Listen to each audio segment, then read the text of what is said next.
Cinema is not the mirror of society.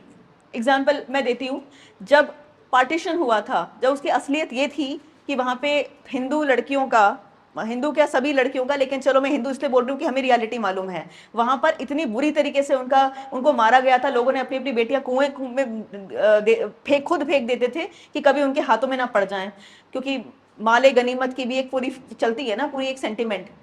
उस वक्त ये दिखाया जाता है कि पठान तो उसको बिल्कुल पाल पोस के अपनी बेटी की तरह पाला उसने, और उसका धर्म भी नहीं बदला। तो क्या वो मिरर ऑफ सोसाइटी था? जब सत्यम शिवम सुंदरम टाइप की फिल्में आई थी, उसमें ये याद है कि वो क्या ब्लाउज पहना के उसको मतलब ऑलमोस्ट न्यूड वो चलती थी, तो क्या वो रियलिटी थी? क्या ऐसे हमारे यहाँ लड़कियां चलती हैं जो वो नाचती हैं हमारे आइटम सॉन्ग्स में लड़कियां? क्या आपको ऐसा देखो आजकल लड़कियां एप करने लग गई हैं, पर आपको आज भी सब लड़कियां, यहाँ पे इतनी लड़कियां बैठी हैं, क्या वैसे कपड़े पहनकर बैठी हुई हैं? क्या वो ये इस तरीके से? First of all, cinema is not the mirror of society. At every point of time cinema has push the boundaries of what is acceptable.